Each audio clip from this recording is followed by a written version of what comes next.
আসসালামু আলাইকুম রহমতুল্লাহি ওয়া বারাকাতুহু। الرجيم بسم الله الرحمن الرحيم شهر رمضان الذي أنزل فيه القرآن هدى للناس وبينات من الهدى والفرقان صدق الله العظيم আমরা আল্লাহ রাব্বুল ইজ্জা ওয়াল জালালের দরবারে শুকরিয়া জ্ঞাপন করছি যে আল্লাহ তাআলা ইফতারির পূর্ব মুহূর্তে কায়েত ফাউন্ডেশনের আয়োজনে মালয়েশিয়ার রাজধানী কুয়ালালামপুরের জি টাওয়ার হোটেলে কিছুদিনই কথা শুনবার জন্য একত্রিত হওয়ার তৌফিক এনায়েত করেছেন। আমরা সকলেই আল্লাহ রাব্বুল ইজ্জা ওয়াল জালালের দরবারে শুকরিয়া জ্ঞাপন করছি। আমরা সবাই পড়ছি কালিমাতুশ শুকর আলহামদুলিল্লাহ। আমি শুরুতে সূরাতুল বাকারার 158 নম্বর আয়াত তেলাওয়াত করেছি, যেখানে আল্লাহ তাআলা ইরশাদ করছেন, শাহরু রমাদান আল্লাযী উনজিলা ফীহিল কুরআন হুদাল লিন-নাসি ওয়া বাইয়িনাতিন মিনাল হুদা ওয়াল ফুরকান। অর্থাৎ এই রমাদান মাসে কোরআনকে নাজিল করা হয়েছে এবং এটা হচ্ছে হুদাল লিন-নাস, মানুষের জন্য এটা হচ্ছে হেদায়েত স্বরূপ। আল্লাহ বলেননি যে হুদাল লিল মুত্তাকিন, মুত্তাকিদের জন্য হেদায়েত স্বরূপ, হুদাল লিল মুসাল্লিন, শুধুমাত্র মুসল্লিদের জন্য এই কোরআনটা হেদায়েত স্বরূপ, এরকম আল্লাহ বলেছেন? বলেননি। আল্লাহ তাআলা বলেছেন হুদাল লিন-নাস, গোটা মানব মণ্ডলীর জন্য এই কোরআনটা হচ্ছে হেদায়েত স্বরূপ। ওয়া বাইয়িনাতিন মিনাল হুদা, এবং হেদায়েতের সুস্পষ্ট নিদর্শন। ওয়াল ফুরকান, এবং সত্য মিথ্যার পার্থক্যকারী হিসেবে এই কোরআন এসেছে। It differentiate between right and wrong. আপনি যখন কোরআন পড়বেন, কোরআন বুঝবেন, কোরআনের মেজাজে যখন নিজের মেজাজকে সাজাবেন, কোনটা সত্য কোনটা মিথ্যা এটা আপনি আইডেন্টিফাই করতে পারবেন। ফুরকান, আপনার মধ্যে এরকম একটা ক্যাপাসিটি আসবে। আপনি শুনলেই বুঝবেন না এটা তো ভণ্ডামি, আপনি শুনলেই বুঝবেন না এটাই হক। এটার জন্য এত ফতোয়া জানা আপনার লাগবে না, এত ডক্টরেট ডিগ্রি আপনার লাগবে না, আপনি নিজেই বুঝতে পারবেন। এতটুকু আকল আল্লাহ তাআলা আমাদেরকে দিয়েছেন। তাহলে এটা হচ্ছে গোটা মানব মণ্ডলীর জন্য হেদায়েত। আমাদের হিন্দু ভাইরা কোরআন থেকে হেদায়েত নিতে পারবে, আমাদের নাস্তিক ভাইরা কোরআন থেকে হেদায়েত নিতে পারবে, বৌদ্ধরা কোরআন থেকে হেদায়েত নিতে পারবে। এটা আমাদের শুধু নিজেদের একার সম্পদ না, আমরা মুসলিমরা শুধু এটা আমাদের কিতাব না, এটা মানব মণ্ডলীর জন্য আল্লাহ তাআলা নাজিল করেছেন। এবং এই কিতাবটা আল্লাহ তাআলা এই বরকতময় রমাদানুল মুবারাকে নাজিল করেছেন। এবং এই কোরআন আল কারীমটা এটা হচ্ছে একটা টাইমলেস মিরাকেল। আই রিপিট, আমি আবারও বলছি, এই কোরআনে কারীম এটা হচ্ছে একটা টাইমলেস মিরাকেল, আলটিমেট মিরাকেল। এটা হচ্ছে এমন একটা মুজিজা যেটা চিরন্তন মুজিজা, এটার মুজিজার কোনো শেষ নাই। দেখেন, আমরা সূরাতুল ফাতিহা প্রতিদিন পড়ি, তারাবির নামাজে 20 রাকাত পড়ি 20 বার, সারাদিনের নামাজে কমপক্ষে 17 বার। এতবার আমরা সূরাতুল ফাতিহা পড়ছি। যার বয়স 50 সে কমপক্ষে গত 40 বছর যাবত এভাবে পড়তেছে। কখনো কি মনে হয়েছে যে সূরাতুল ফাতিহাটা একটু পুরাতন হয়ে গেছে, অনেক পুরান হয়ে গেছে, 40 বছর ধরে পড়ে এখন নতুন কিছু একটা পড়া দরকার? এরকম ফিলিং কি আমাদের কখনো হয়? কথা বলেন, কখনো হয়? হয় না। আলহামদুলিল্লাহ রাব্বিল আলামিন যখন সুদাই স্টান দেয় ভালোই লাগে, কলিজাটা ঠান্ডা হয়ে যায়। যত বছর শুনবো ভালোই লাগে, ঠিক কি না? কারণ এটা হচ্ছে টাইমলেস মিরাকেল, এটার মুজিজার শেষ নাই।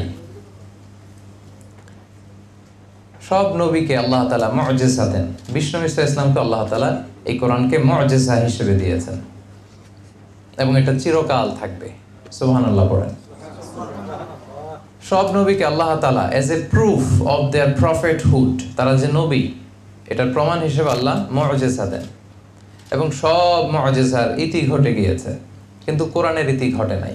আপনারা একটু খেয়াল করলেই বুঝবেন, দাউদ আলাইহিস সালামকে আল্লাহ তাআলা মুজিজা দিয়েছেন এবং আল্লাহ তাআলা বলেছেন ওয়া আলান্না লাহুল হাদিদ, আমি দাউদ নবীর জন্য লোহাকে নরম করে দিয়েছি। দাউদ আলাইহিস সালাম যদি লোহার মধ্যে টাচ করতেন, মুহূর্তে লোহা গলে নরম হয়ে যেত। ওই গলিত লোহা দিয়ে তিনি অনেক কিছু বানাতে পারতেন। কিন্তু মজার ব্যাপার হচ্ছে, দাউদ আলাইহিস সালাম যখন ইন্তেকাল করলেন, পৃথিবীর আর কেউ কি লোহা ধরলে গলে নরম হতো?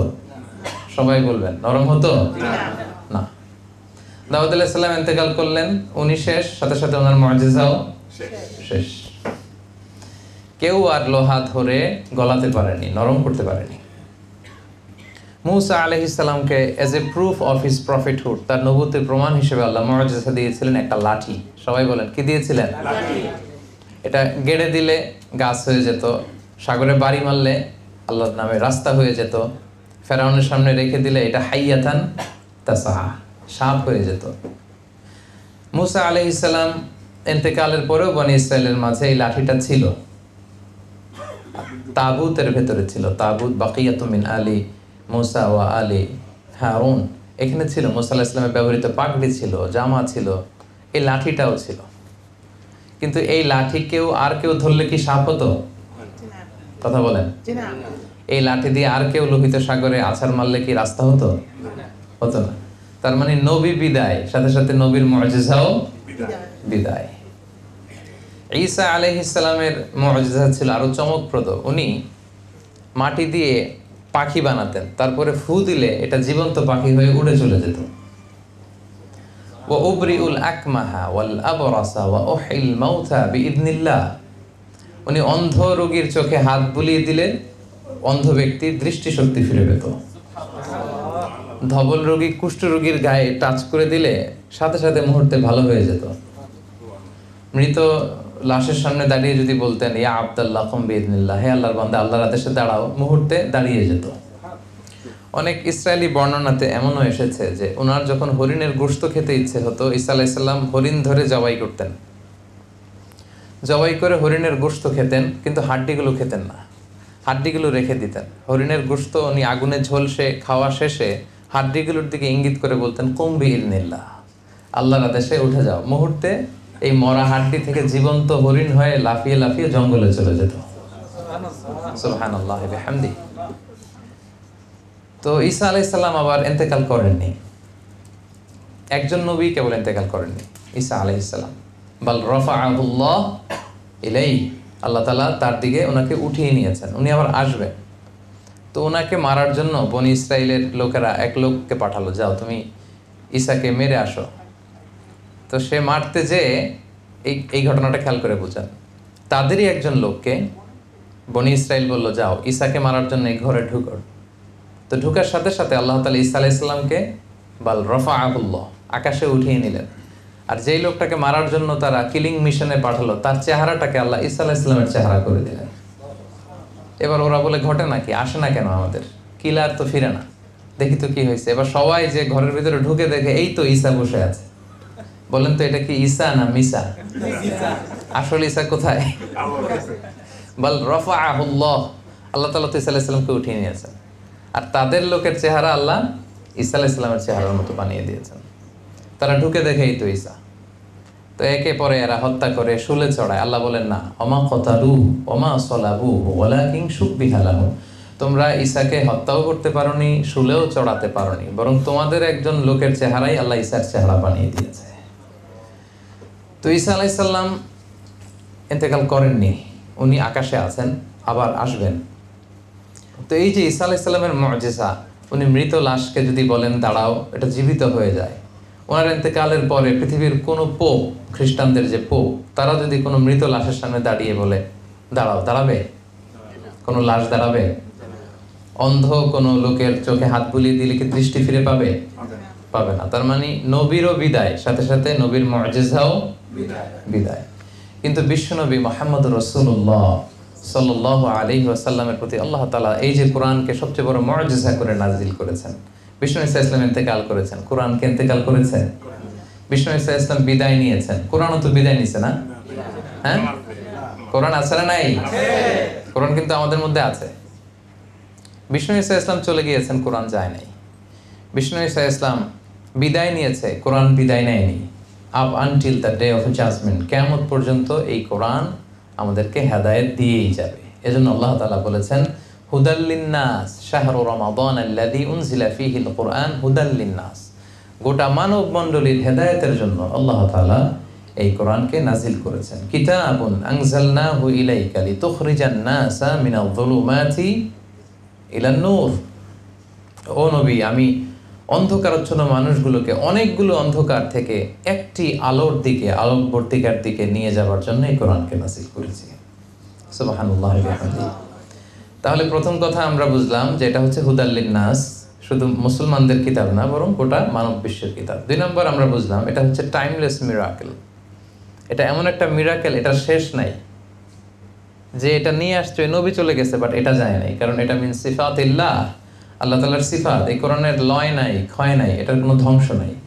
কিয়ামত পর্যন্ত গোটা মানব মণ্ডলের হেদায়েতের জন্য এই কোরআনকে কিন্তু আল্লাহ তাআলা অবশিষ্ট রাখবেন। ইভেন কোরআনের সবগুলো কপি যদি আগুন দিয়ে জ্বালিয়েও দেয়া হয়, আমাদের হাফেজে কোরআনদের হৃদয়ে কোরআন আছে না নাই? আমরা 10 জন হাফেজকে একসাথে বসালে তাদের মাধ্যমে কোরআনকে আবার লিখে নিতে পারবো, প্রিন্ট করে নিতে পারবো, ঠিক কিনা? এজন্য এটা হচ্ছে টাইমলেস মিরাকেল। 2 নম্বর কথা হচ্ছে এই কোরআন হচ্ছে the most relevant book to human being. এই পৃথিবীর সবচাইতে ইন্টারেক্টিভ, জীবন ঘনিষ্ঠ, মানব ঘনিষ্ঠ এবং চির প্রাসঙ্গিক একটা কিতাব হচ্ছে কোরআন। কিতাবটার নাম কি? কোরআন। এটা চির প্রাসঙ্গিক, খুবই জীবন ঘনিষ্ঠ। তার প্রমাণ, পৃথিবীর সবগুলো আসমানি কিতাব একবারে নাজিল হয়েছে, এটা আপনারা জানেন? তাওরাত মুসা আলাইহিস সালামের কাছে নাজিল হয়েছে তুর পাহাড়ের উপরে ফলকে করে, একবারে যা দেয়ার একবারে আল্লাহ তাআলা দিয়ে দিয়েছেন। মুসা নাও, এটা তাওরাত। দাউদ আলাইহিস সালামের প্রতি নাজিল হয়েছে জাবুর কিতাব, একবারে এট এ টাইম, একবারে নাজিল হয়েছে। ঈসা আলাইহিস সালামের প্রতি নাজিল হয়েছে ইনজিল, একবারে। কোরআনও তো নাজিল হয়েছে একবারে, তাই না? দু একজন বলছে না, বাকিরা একটু কনফিউশন আছে। তাওরাত, জাবুর, ইনজিলের মতো কোরআনও একবারে হেরা গুহাতে রাসূল সাল্লাল্লাহু আলাইহি ওয়াসাল্লামের কাছে 30 পারা জিবরাইল আলাইহিস সালাম দিয়ে গেছে। এই নেন, একবারে। কয় বছরে? 23 বছরের একটা লং পিরিয়ড অফ টাইমে কোরআন নাজিল হয়েছে। কতটা ইন্টারঅ্যাক্টিভ দেখেন। এটা অন্যান্য কিতাবের মতো হুট করে একবারে প্রেসক্রিপশন, প্যারাসিটামল 3 বেলা, এরকম না। এটা একটু একটু করে মানব জাতির প্রয়োজন অনুসারে, প্রয়োজনের তাগিদে, প্রেক্ষাপটের আলোকে, যখন যেখানে যতটুকু দরকার ঠিক তখন সেখানে ততটুকু নাজিল করেছে কে? আল্লাহ। এজন্য কোরআন হচ্ছে the most interactive, the most relevant book to human being. মানুষের জন্য এর চাইতে রেলেভেন্ট, প্রাসঙ্গিক গ্রন্থ আর হতে পারে না। এই কোরআন কখনো নাজিল হয়েছে হেরা পর্বতের চূড়ায় 634 মিটার উঁচু সমতল থেকে, কখনো পাহাড়ে, কখনো নাজিল হয়েছে মরুভূমিতে কোরআন, কখন নাজিল হয়েছে বাজারে, রাসূল সাল্লাল্লাহু আলাইহি ওয়াসাল্লাম বাজার করতেছেন, দরকার হয়েছে আয়াত, নাজিল হয়েছে। কখনো নাজিল হয়েছে সফরে, কখনো নাজিল হয়েছে ঘরের ভেতরে অন্দরমহলে, কখনো এই কোরআন নাজিল হয়েছে সরাসরি ডিরেক্টলি যুদ্ধের ময়দানে, আবার কখনো এই কোরআন নাজিল হয়েছে আল্লাহ তাআলার আরশে। মেরাজে যখন রাসূল সাল্লাল্লাহু আলাইহি ওয়াসাল্লামকে নিয়ে যাওয়া হয়েছিল তখনও কোরআন নাজিল করেছে কে? আল্লাহ। তার মানে রাসূল যেখানে, কোরআনও সেখানে। বুঝতে পারছেন কথা? এটা কেন ইন্টারেক্টিভ, কেন 23 years a long period of টাইমে কোরআন নাজিল হলো? কারণ এটা খুবই চিরপ্রাসঙ্গিক, জীবন ঘনিষ্ঠ। রাসূল সাল্লাল্লাহু আলাইহি ওয়াসাল্লাম ওনার জীবনে, ওনার পরিবারে, ওনার সমাজে, ওনার রাষ্ট্রে যখনই সংকটের মুখোমুখি হয়েছে তখনই সমাধান নিয়ে হাজির হয়েছে কোরআন। এজন্য সমাধান যদি আমাদেরকে পেতে হয়, সলিউশন যদি আমাদেরকে পেতে হয়, কোরআনের সাথে আমাদের অ্যাটাচমেন্ট বাড়াতে হবে। এটা অন্যান্য কিতাবের মতো একবারে নাজিল হয়নি, এটা হুট করে নাজিল হয়ে যায়নি। এটা 23 বছরের লম্বা সময়ে প্রেক্ষাপট অনুসারে, প্রয়োজনের তাগিদে, নাজমান নাজমান কালিলান কালিলান হাসবা হাওয়াইজিল বাশার, মানুষের প্রয়োজনের তাগিদে, যখনই ক্রাইসিস তখনই কোরআন, যখনই সংকট তখনই কোরআন। এটা বেশি ভালো হয়েছে না? একবারে যদি হইতো এটা তো ইন্টারেক্টিভ হইতো না। যখনই সমস্যা তখনই কথা বলে কোরআন, যখনই সমস্যার সলিউশন নিয়ে হাজির হয়। তাহলে আমরা বুঝলাম কোরআন হচ্ছে হুদাল লিন্নাস, মানব মণ্ডলীর জন্য হেদায়েত। আমরা বুঝলাম এটা হচ্ছে টাইমলেস মিরাকেল, এটার অলৌকিকত্বের শেষ হবে না কখন। 3 নম্বরে আমরা বুঝলাম এটা the most relevant and interactive book ever for human being, মানুষের জন্য সবচাইতে প্রাসঙ্গিক ইন্টারেক্টিভ একটা কিতাব। এবং যখনই আমাদের crisis, it's a problem solving methodology হিসেবে, প্রবলেম সলভিং বুক হিসেবে সমাধান নিয়ে আমাদের সামনে হাজির হয়। এরপর কোরআন হচ্ছে আমাদের গাইড টু সাকসেস। আমরা যদি সফল হতে চাই এই জীবনে, কোরআন হচ্ছে আমাদের গাইড বুক। আমি প্রশ্ন করব, আপনারা উত্তর দেন। বলেন তো, এই পৃথিবীতে সবচাইতে সফল ব্যক্তি কে? এই 3-4 জন বলতে পারছে যে মুহাম্মদ রাসূলুল্লাহ সাল্লাল্লাহু আলাইহি ওয়াসাল্লাম। বাকিদের মতে কে বলেন? এই পৃথিবীতে সবচাইতে সফল ব্যক্তি কে আপনার মতে? বলেন তো। এবার উত্তর দেওয়ার সংখ্যা আরো কয়েকজন বাড়ছে। এবার পেছনে যারা উত্তর দেন নাই বলেন, আপনাদের মতে এই পৃথিবীতে সবচাইতে সফল ব্যক্তি কে বলেন তো? কোনো সন্দেহ আছে? এই যে মাইকেল এইচ হার্টের নাম শুনছেন না? একটা বই লিখে বিখ্যাত হয়েছেন, দি 100 নামে একটা বই, the most influential person in history. সেখানে তিনি পৃথিবীর 100 জন মহামনীষী সফল ব্যক্তিদের তালিকা করেছিলেন। সেখানে তালিকা 1 নম্বরে রেখেছিলেন কার নাম? মুহাম্মদ রাসূলুল্লাহ সাল্লাল্লাহু আলাইহি ওয়াসাল্লাম। তাহলে উনি যে পৃথিবীর সবচেয়ে সফল ব্যক্তি ছিলেন, এই ব্যাপারে কি সবাই একমত? দ্বিমত নাই কেউ? সবাই একমত? আচ্ছা আচ্ছা, তাহলে সবার উত্তর মিলে গেল। এবার বলেন তো, এই যে পৃথিবীর মহাসফল যে ব্যক্তিটা ছিলেন মুহাম্মদ রাসূলুল্লাহ, ওনার গাইড বুকটা কি ছিল বলেন? হ্যাঁ, ওনার গাইড বুকের নাম ছিল কোরআন। আমরা সবাই একমত, পৃথিবীতে সবচাইতে সফল ব্যক্তি হচ্ছেন তিনি, এবং ওনার যে গাইড বুকটা ছিল সেটা হচ্ছে কোরআন। সো আমরা যদি এই পৃথিবীতে সফল হতে চাই, সফলতার দেখা যদি পেতে চাই, তাহলে এই গাইড বুকটা আমাদের মানার দরকার আছে না নাই? এটা হচ্ছে সলিউশন হাজির করে। আপনি যেই সমস্যায় পড়েন না কেন, আপনার জীবনের পরতে পরতে যত সমস্যা আসে, যত ধরনের ঝামেলা আসে, সবগুলোর সমাধান আপনি এই কোরআনে পাবেন। কারণ আল্লাহ তাআলা বলেন, মা ফাররাতনা ফিল কিতাবি মিন শাই, এই কিতাবে আমি কিছু বাকি রেখে দেইনি। তোমাদের সফলতার জন্য যা যা দরকার তার সব কিছু কোরআনের ভিতরে নাজিল করেছেন কে? আল্লাহ তাআলা কিন্তু সবটুকু নাজিল করেছেন। তাহলে এটাও আমরা বুঝলাম যে এটা হচ্ছে আমাদের গাইড টু সাকসেস। আমরা যদি সফল হতে চাই, আমরা মুসলিম হিসেবে সবার আগে সমাধান খুঁজব কোরআনে। এজন্য সম্মানিত শুধু কোরআন নাজিলের মাসে আমাদের ব্রত হওয়া উচিত যে কোরআনের সাথে আমরা আমাদের অ্যাটাচমেন্ট কত বাড়াতে পারি, কত বেশি বেশি তেলাওয়াত করতে পারি, কত বেশি এটার অর্থ পড়তে পারি। আল্লাহর হাবিব সাল্লাল্লাহু আলাইহি ওয়াসাল্লাম সহিহ মুসলিমের বর্ণনায় বলেন, ইকরাউল কুরআন ফাইন্নাহু ইয়াতি ইয়াউমাল কিয়ামাতি শাফিআন লিআসহাবি।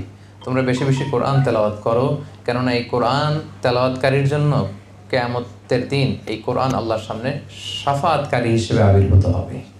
শাফিআন লিআসহাবি, আপনার জন্য সুপারিশ করবে, আপনার পক্ষে কোরআন আল্লাহর সাথে বিতর্ক করবে। সুবহানাল্লাহ। সে বলবে, আল্লাহ এই তেলাওয়াতকারীকে তুমি ক্ষমা করো, আল্লাহ তাকে তুমি জান্নাত দাও। যতক্ষণ না তাকে আল্লাহ তাআলা জান্নাতি হিসেবে ঘোষণা না দিবে, এই কোরআন আল্লাহর সামনে তর্ক করতেই থাকবে। সুবহানাল্লাহ পড়বেন না? সুবহানাল্লাহ। ইকরাউল কুরআন ফাইন্নাহু ইয়াতি ইয়াউমাল কিয়ামাতি শাফিআন লিআসহাবি। এই কোরআন কিন্তু আমাদের জন্য সুপারিশকারী হয়ে আসবে সম্মানিত ভাইরা, এবং এই কোরআন অধ্যয়নের মধ্যেই রয়েছে আমাদের আলোক স্নাত মুক্তি। এজন্য আমরা এই কোরআন নাজিলের মাসে বেশি বেশি যেন কোরআন তেলাওয়াত করি। আপনারা প্রতিদিন কোরআন তেলাওয়াত করেন তো নাকি? সবাই করেন? হ্যাঁ, করেন না অনেকে? না, যারা করেন না একটু কোরআন তেলাওয়াত করার চেষ্টা করবেন। কোরআনের প্রতি আমাদের কিছু দায়িত্ব আছে। হ্যাঁ, কোরআনের জন্য জীবন দিয়ে দিব, রক্ত দিয়ে দিব, এই যে আবেগটুকু আমাদের সবার আছে, কিন্তু আমরা কোরআনের প্রতি যে দায়িত্ব আছে, ওয়াজিবুনা নাহওয়াল কোরআন, এটা পালন করতে চাই না। আজকে এই দায়িত্বটুকু, আপনাদের দায়িত্বটুকু আপনাদেরকে বুঝিয়ে দিব যে কোরআনের প্রতি আমাদের আসলে দায়িত্বটুকুন কি। 7টা দায়িত্ব আছে কোরআনের প্রতি আমাদের। 7টা দায়িত্বের কথা আজকে আমরা এখানে উপস্থাপন করবো ইনশাআল্লাহ। এই যে কোরআনের কথা শুনলাম, এটা টাইমলেস মিরাকেল, এটা সলিউশন হাজির করে, এটা এত মহিমান্বিত, এটা লৌহে মাহফুজ আল্লাহ সংরক্ষণ করেছেন, এটা আমাদের জন্য সুপারিশ করবেন। এটা আল্লাহ সব কিছুর উপর নাজিল করতে চেয়েছিলেন, পরে আমাদের উপর নাজিল করেছেন। এই কোরআনের প্রতি আমাদের 7টা দায়িত্ব আছে। কয়টা? এই 7টা দায়িত্ব আজকে আমরা শেয়ার করব। 1 নম্বর দায়িত্ব হচ্ছে, মনোযোগ দিয়ে শুনতে হবে, 1 নম্বর দায়িত্ব হচ্ছে রিসাইটেশন উইথ তারতিল। আল্লাহর কোরআনকে ইচ্ছা মতো তেলাওয়াত করা যায় না। আপনি পৃথিবীর যে কোনো বই খুললেই কিভাবে পড়তে হয় আপনি পড়তে পারবেন, কিন্তু কোরআন যখন পড়তে চান তার একটা নিয়ম নীতি আছে। কোরআন বলে ওয়ারাত্তিলিল কোরআনা তারতিলা, কোরআনকে তারতিলের সাথে তেলাওয়াত করতে হবে, ধীর স্থিরভাবে কোরআন তেলাওয়াত করতে হয়। অনেকে রমাদানে কোরআনের খতম ওঠানোর জন্য কোরআনকেই খতম করে দেয় একেবারে। কি যে পড়ে, বিশেষ করে আমাদের বাংলাদেশে আপনি যদি দেখবেন, আমার আত্মীয় স্বজনের মধ্যেও কিছু আছে, আমাকে বলে, মানে খুব আনন্দের সাথে যায়, 7 খতম দিছে, 10 খতম দিছে, এরকম আত্মীয় আছে আমার। কয় খতম দিছে?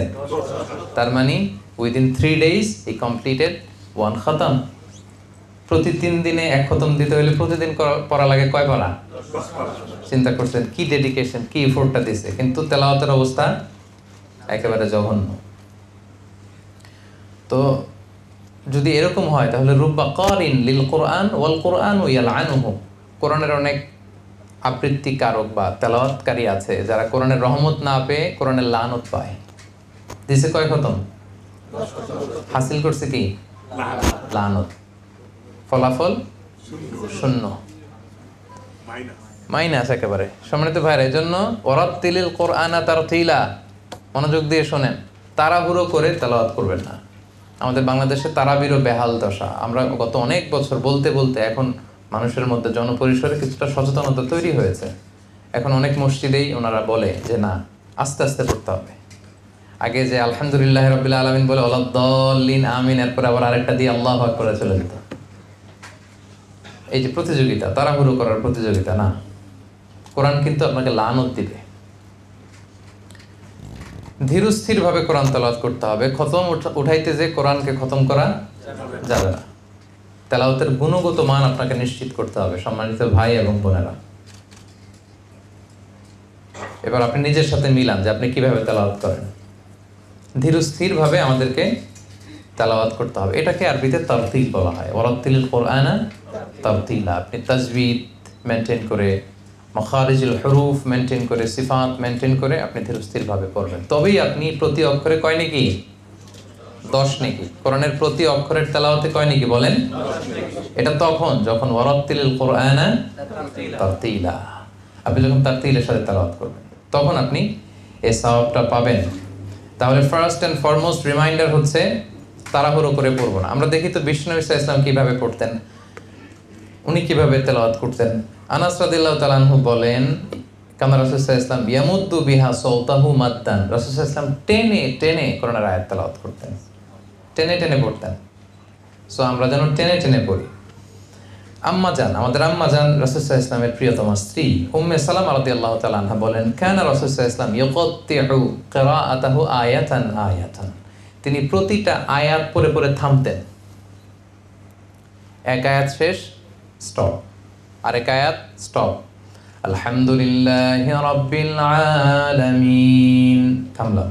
আর রহমানির রহিম, মালিকি ইয়াউমিদ্দিন, ইয়াকা না'বুদু ওয়া ইয়াকা নাস্তাঈন, থামলাম না প্রতি আয়াত পড়ে পড়ে?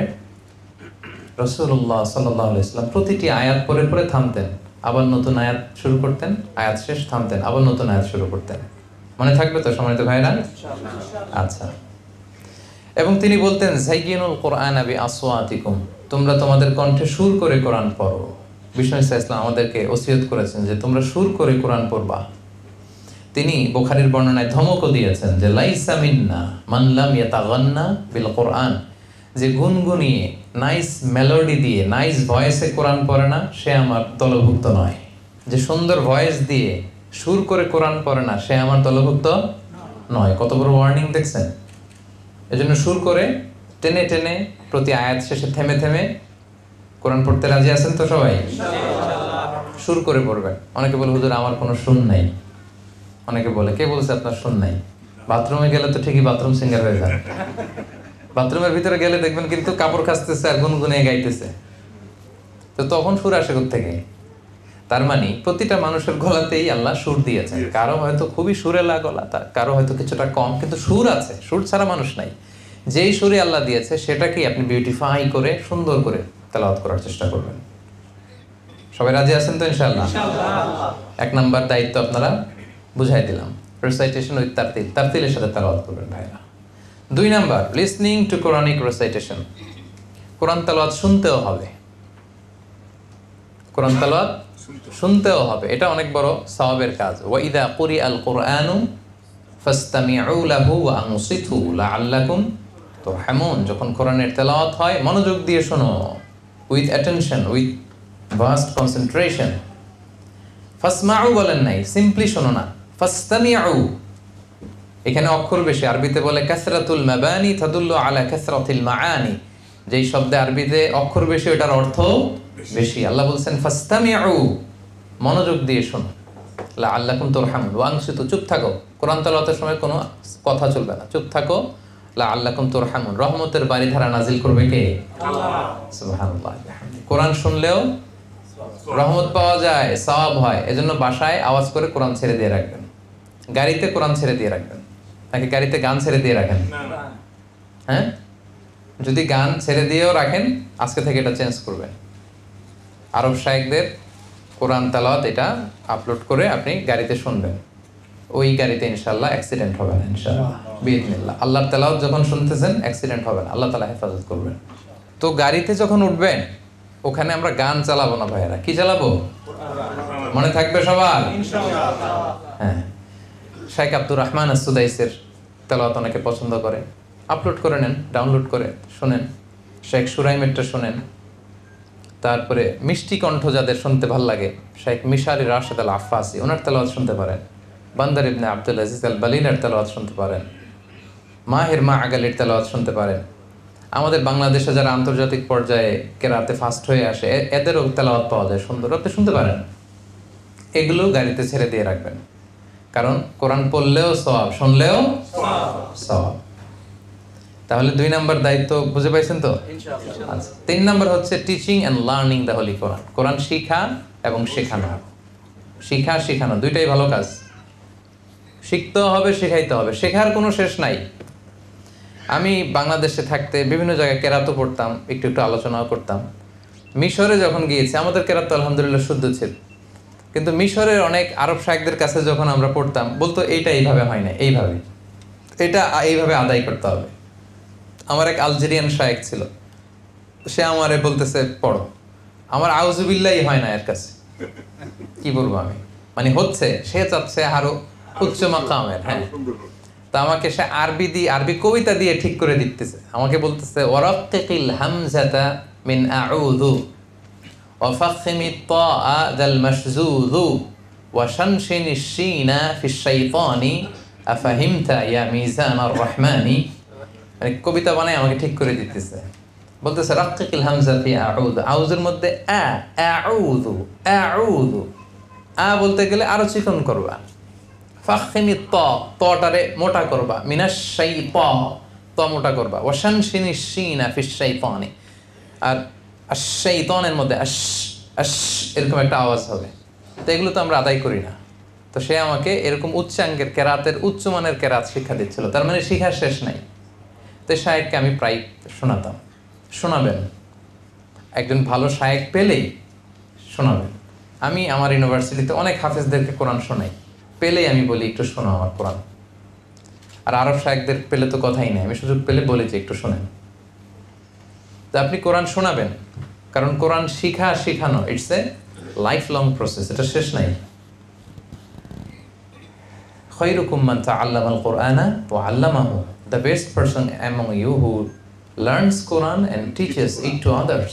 সবচেয়ে শ্রেষ্ঠ সে যে নিজেও শিখে অন্যরাও শেখায়। আপনি একজনের শুধু সূরা ফাতিহা শিখাই দিলেন, সে আজীবন যত নামাজ পড়বে সূরা ফাতিহা, তার সওয়াব কমবে না, কিন্তু একটা পার্সেন্টেজ সওয়াব আপনার আমলনামায় আছে না নাই? আছে। সে যদি আবার আরেকজনের সূরা ফাতিহা শিখায় দেয়, এ যদি আবার আরেকজনের শুদ্ধ করায় দেয়, এভাবে সাদাকায়ে জারিয়া কিয়ামত পর্যন্ত আপনার আমলনামায় সওয়াব পেতেই থাকবেন, আপনি পেতেই থাকবেন। সুবহানাল্লাহ বিহামদিহি। তো এইজন্য কোরআন যেন আমরা শিখে নেই। কোরআন কে কে পারেন না পড়তে, আমি হাত তোলাবো না, ভয় নাই। নিজের সাথে নিজে একটু বোঝাপড়া করেন যে বয়স কত হলো, এখনো শুদ্ধভাবে কোরআন পড়তে পারি না, কি জবাব দিব আমরা আল্লাহর কাছে? No excuse will be granted that day, for sure I am telling you. সেদিন কোনো এক্সকিউজ আপনি পাবেন না, কারণ এত সহজ হয়েছে এখন অ্যাক্সেসিবিলিটি। রবিবারে কোরআনের ক্লাস হয়, অনলাইনে কোরআনের কোর্স হয়, অভাব নাই। কি এক্সকিউজ দিবেন আপনি আল্লাহর কাছে সেদিন? সব পারেন, কোরআন পারেন না কেন? আপনি পারেন না কেন? আপনার একটা শক্ত সিদ্ধান্তই পারে আপনাকে কোরআনের ছাত্র বানাতে। আজকের এই কায়েদ ফাউন্ডেশনের এই প্রোগ্রাম থেকে সিদ্ধান্ত নেন, তওবা করেন, যারা এখনো কোরআন শিখেন নাই, যে আল্লাহ তুমি এত দামি দামি কথা আমাদের জন্য পাঠাইছো, কি বললাম, আমি পড়ার সৌভাগ্যটাই অর্জন করলাম না, আমার মতো হতভাগা তো আর কেউ হতে পারে না। সিদ্ধান্ত নেন যে সঠিকভাবে শুদ্ধভাবে কোরআন তেলাওয়াত শিখবেন, ইনশাআল্লাহ। বলেন সবাই ইনশাআল্লাহ। এবং এই বয়সে যদি কোরআন শিখেন তার ডবল সওয়াব। রাসূল সাল্লাল্লাহু আলাইহি ওয়াসাল্লাম বলেন ওয়াল্লাযী ইয়াকরাউল কুরআন ওয়া ইয়াতাতা'তাউ ফীহি ওয়া হুয়া লাহু শাকুন ফালাহু আজরান। যে কোরআন পড়তে যে তা'তা'a ইয়াতাতা'তাউ এর অর্থ হচ্ছে জিহ্বায় আটকে যায়। পড়তে গেলে বয়স হয়েছে 50, এখন জিহ্বা মোটা হয়ে গেছে, পড়া যায় না, আটকে যায়, এর ডবল সওয়াব। কোরআন পড়তেছে এই সওয়াব, আর ওই যে আটকে যাচ্ছে ওইটার সওয়াব। সুবহানাল্লাহি ওয়া বিহামদিহি। কত সহজ করে দিয়েছে আল্লাহ। তো এই জন্য আমরা কোরআন শিখবো, শিখাবো। রাসূলুল্লাহ সাল্লাল্লাহু আলাইহি সাল্লামের কাছে জিবরাইল আলাইহিস সালাম প্রতি রমাদানে পুরো কোরআনটা রিভাইজ করে শোনাতেন। সারা বছর যা নাজিল হয়েছে জিবরাইল ইসলাম রিভাইজ করতেন। এবার জিবরাইল ইসলাম চুপ, রাসূল সাল্লাল্লাহু আলাইহি ওয়াসাল্লাম পড়তেন, রিভাইজ করতেন, জিবরাইল শুনতো। যে বছর রাসূল সাল্লাল্লাহু আলাইহি ওয়াসাল্লাম ইন্তেকাল করবেন ওই বছর পুরো কোরআনটা জিবরাইল রাসূল সাল্লাল্লাহু আলাইহি ওয়াসাল্লামকে 2 বার শুনিয়েছেন। রাসূল সাল্লাল্লাহু আলাইহি ওয়াসাল্লাম জিবরাইল ইসলামকে 2 বার শুনিয়েছেন। কোরআন এমনি এমনি আসে নাই আমাদের কাছে, এটাতে অনেক ইফোর্ট, অনেক ডেডিকেশন, অনেক ব্যাপার ছিল। এবং স্বয়ং রাসূলুল্লাহ সাল্লাল্লাহু আলাইহি ওয়াসাল্লাম, আমরা তো মানুষের কাছে কোরআন শোনাইতে গেলে লজ্জা লাগে, রাসূলুল্লাহ সাল্লাল্লাহু আলাইহি ওয়াসাল্লাম সাহাবীদেরকে কোরআন শোনাতেন। সাহাবীদের মধ্যে সবচেয়ে বড় কারি সাহাবী ছিল উবাই ইবনে কাব। উবাই ইবনে কাবের কাছে যে রাসূল সাল্লাল্লাহু আলাইহি ওয়াসাল্লাম বলেন, ইয়া উবাই ইন্নাল্লাহা আমারানি আন আকরা আলাইকা কুরআন। হে উবাই, আল্লাহ আমাকে আদেশ দিয়েছে আমি যেন তোমারে কোরআন শোনাই। হে উবাই, আল্লাহ আমাকে অর্ডার করেছে আমি যেন তোমার কাছে যে কোরআন করি, তোমারে কোরআন শোনাই। উবাই বিশ্বাস করতে পারলেন না। উনি বললেন, কি বললেন? ইয়া রাসূলুল্লাহ, আল্লাহু সাম্মানি, আল্লাহ আমার নামটা সরাসরি আমার নামটা ধরে বলছে। আল্লাহু সাম্মানি? রাসূল সাল্লাল্লাহু আলাইহি ওয়াসাল্লাম বললেন, নাম, তোমার নাম ধরে বলেছে। উনি আবার বললেন, আনা যুকিরতু ইনদা রাব্বিল আলামিন, আমি আরশের মালিকের সামনে আমার নামটা উচ্চারিত হয়েছে, উনি আমার নাম নিছে। রাসূল সাল্লাল্লাহু আলাইহি ওয়াসাল্লাম বললেন, না, হ্যাঁ ভাই, তোমার নাম বলেছে। উনি আবেগ আপ্লুত হয়ে কান্নায় ভেঙে পড়লেন। রাসূলুল্লাহ সাল্লাল্লাহু আলাইহি ওয়াসাল্লাম উবাই ইবনে কাবকে কোরআন শোনাতেন। ইবনে মাসউদ রাদিয়াল্লাহু তাআলা আনহুকে, এগুলো সব বুখারীর হাদিস, সংক্ষেপে আমি শুধু শোনাচ্ছি। ইবনে মাসউদ রাদিয়াল্লাহু তাআলা আনহুকে বললেন, ইবনে মাসউদ ইকরা আলাইয়াল কোরআন, তুমি একটু কোরআন পড়ো তো। ইবনে মাসউদ বললেন, আকরাউ আলাইকা ওয়া আলাইকা উনজিল ইয়া রাসূলুল্লাহ, আপনার কাছে কোরআন নাজিল হয়, আপনার সামনে আমি কিভাবে কোরআন পড়বো? রাসূল সাল্লাল্লাহু আলাইহি ওয়াসাল্লাম বললেন, ওয়া ইন্নী উহিব্বু আন আসমাআহু মিন গায়রি, আমি যেমনি অন্যকে কোরআন শোনাতে পছন্দ করি, আমি অন্য থেকে শুনতেও পছন্দ করি। তার মানে রাসূলুল্লাহ সাল্লাল্লাহু আলাইহি ওয়াসাল্লাম স্বয়ং উনি সাহাবীদের কাছে বসে কোরআন শোনাতেন, আবার কোন সাহাবীর কাছ থেকে কোরআন শুনতেন। তার মানে কোরআন পড়ানো, শোনানো সবটাই সওয়াবের কাজ। আপনি আপনার স্ত্রীর কাছ থেকে শুনবেন, আপনি আপনার স্ত্রীকে শোনাবেন, আপনি আপনার সন্তানের কাছ থেকে শুনবেন। এখন তো সহজ হয়ে গেছে, হোয়াটসঅ্যাপে আমি রেগুলার শুনি আমার ওয়াইফের কাছ থেকে কোরআন তেলাওয়াত, আমার মেয়ের কাছ থেকে কোরআন তেলাওয়াত, আমিও পাঠাই, ওরাও পাঠায়, ওরা ভুল করলে আমি আবার ভয়েস দিয়ে শুধরে দিই। এখন তো সহজ। আপনি কোন এক্সকিউজ দিয়ে পার পেতে চান বলেন? আমি পারি নাই, বুঝি নাই, শিখি নাই, পাই নাই। No excuse will be granted that day. কোনো এক্সকিউজ আপনি দিতে পারবেন না। সো আমরা যেন কোরআন পড়ি, আমরা যেন অন্যকে শিখাই। সম্মানিত ভাইরা, পারা যাবে তো ইনশাআল্লাহ? আচ্ছা, তাহলে 3 নম্বর দায়িত্ব বুঝে পাইলেন। 4 নম্বর দায়িত্ব হচ্ছে মেমোরাইজেশন, মুখস্থ করা। কোরআন মুখস্থ করাটাও কিন্তু আমাদের দায়িত্ব। ইন্না নাহনু নাযালনা যিকরা ওয়া ইন্না লাহু লাহাফিজুন।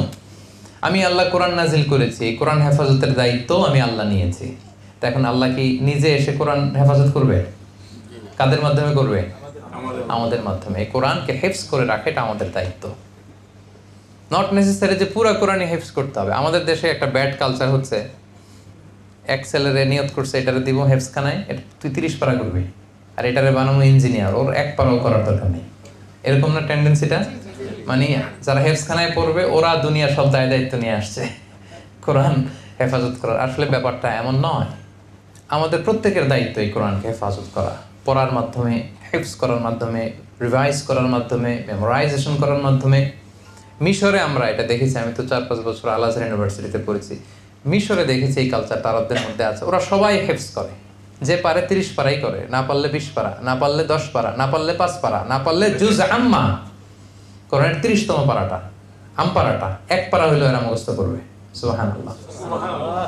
মিশরি ড্রাইভারদের দেখতাম সামনে সবসময় কোরআন রাখতো। তো আমি এক ড্রাইভারকে একদিন জিজ্ঞেস করতেছি, হাবিবি হাফিজতা কাম গুজ মিনাল কোরআন, কয় পারা মুখস্থ করছস?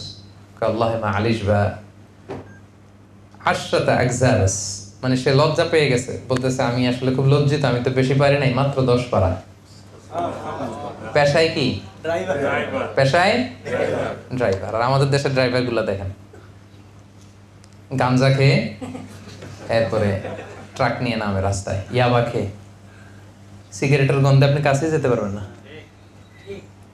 আর ওখানে ড্রাইভাররা মুখস্থ করতেছে, পরিবেশ ওইটা করে নিছে, সবাই মুখস্থ করে। 5 পারা 10 পারা ভেরি কমন, এটা সবাই, এটা জিজ্ঞেস করা লাগে না। 5 পারা 10 পারা এটা প্রত্যেকেরই মুখস্থ।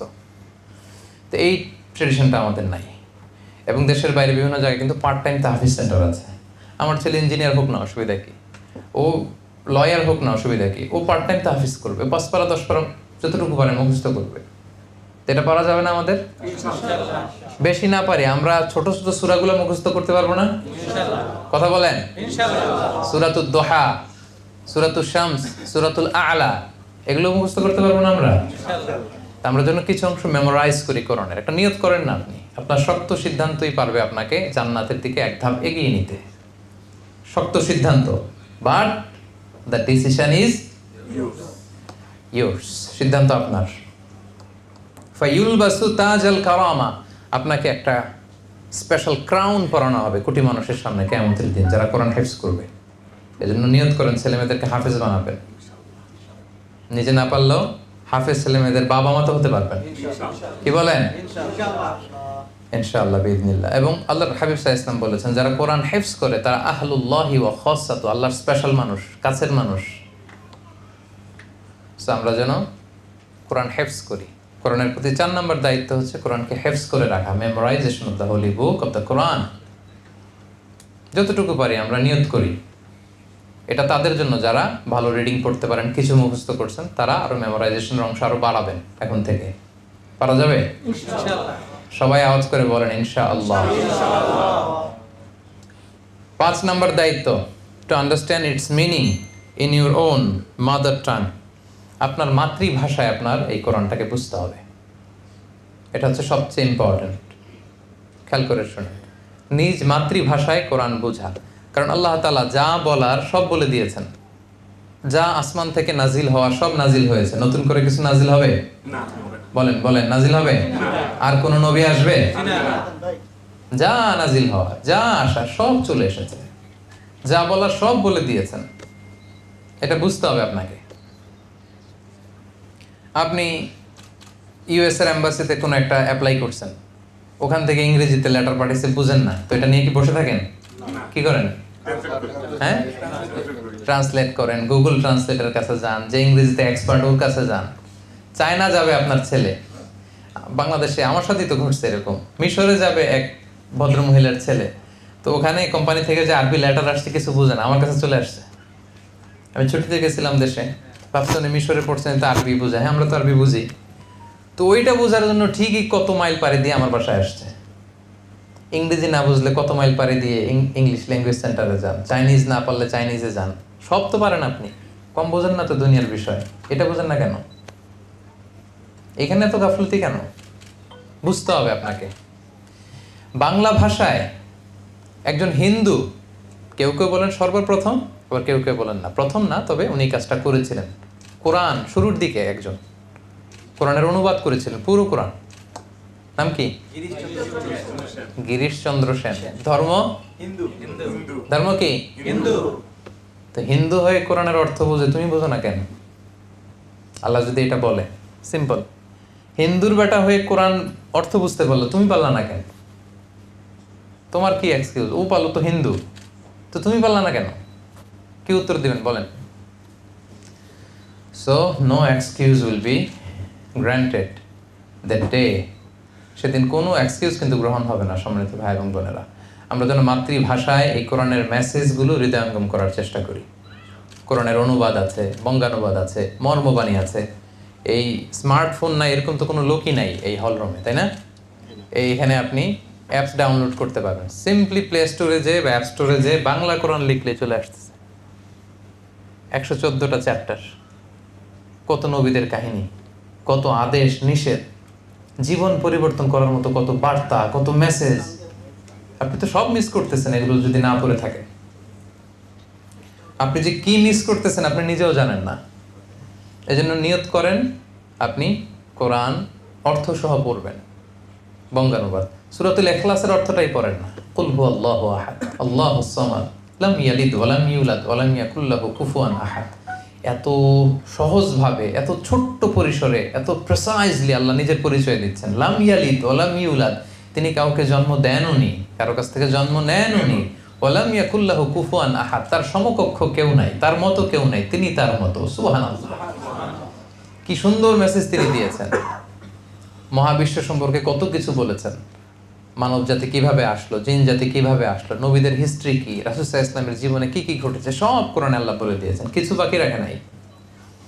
আল্লাহ বলেছেন আফালা ইয়াতাদাব্বারুনাল কোরআন, কোরআনকে একটু পড়বা, একটু বুঝবা, একটু হৃদয়ঙ্গম করবা, একটু রিফ্লেকশনগুলো নিয়ে ঘাটাঘাটি করবা, একটু সময় হয় না?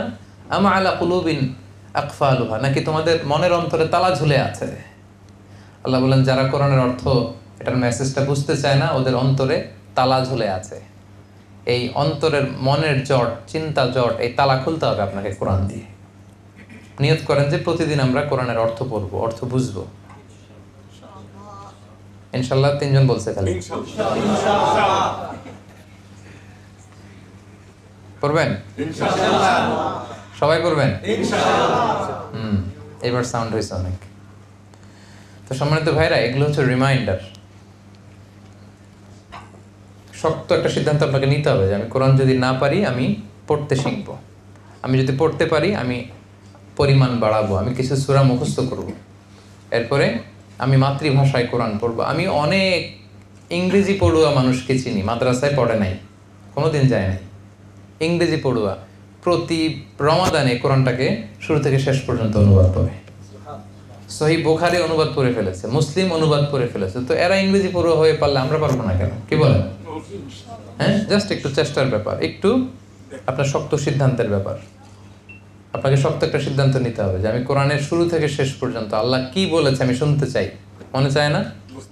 আল্লাহ আপনারে কি বললো, কি বার্তা দিল, আপনার জন্য আল্লাহ কথা বলে পাঠাইছে, আপনি পড়তেছেন না, এটা কি কোরআনকে নেগলেক্ট করা নয়? এজন্য আমরা যেন কোরআনকে মাতৃভাষায় বোঝার চেষ্টা করি।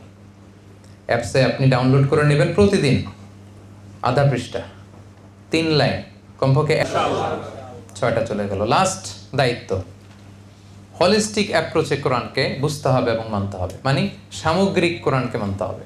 অনেকে এখানে পিস পিস করে, কি করে? কোরআনের শিক্ষা যদি পিস পিস করে, যে করে আল্লাহ ওরে পিস পিস করে ফেলবে।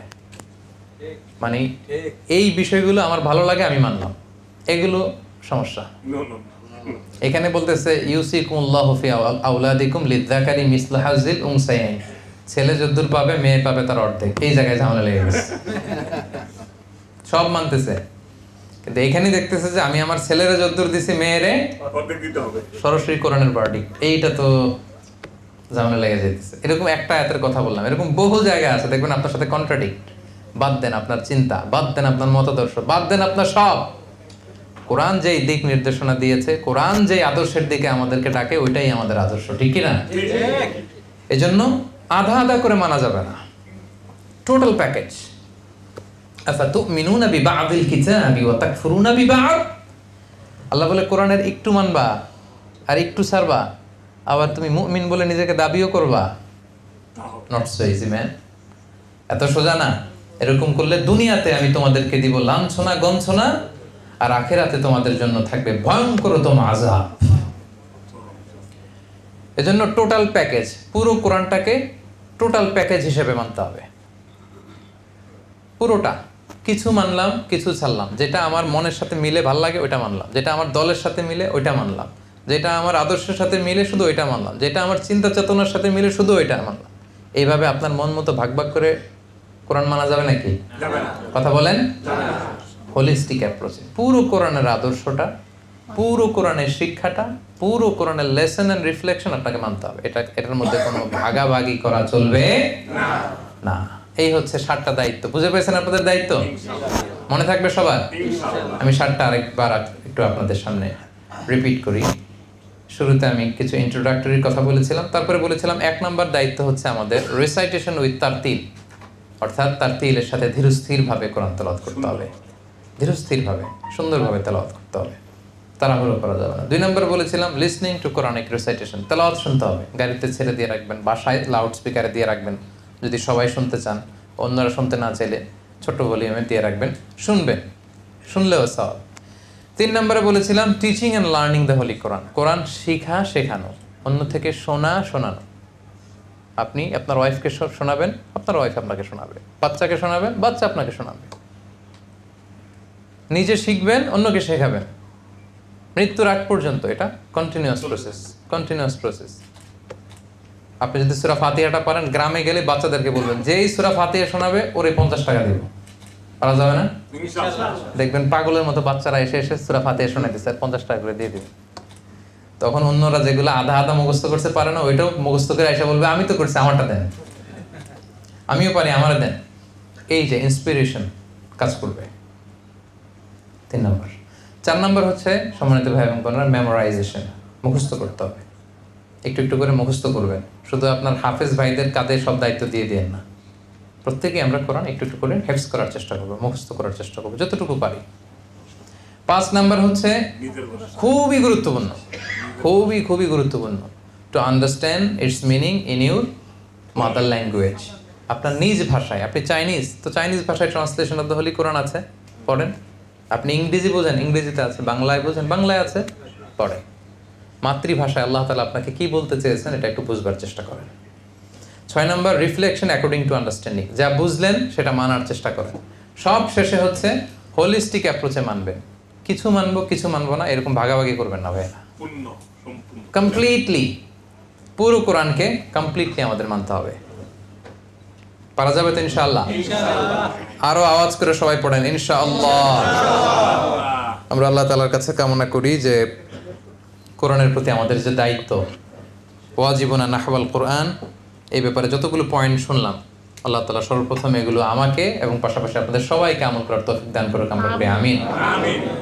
আমরা যেন এই কোরআনের মাসে বেশি বেশি কোরআন তেলাওয়াত করি, আমরা যেন বেশি বেশি কোরআনের তেলাওয়াত শুনি, আমরা যেন মাতৃভাষায় কোরআনের বঙ্গানুবাদ পড়ি, কোরআনের তাফসীর পড়ি এবং কোরআন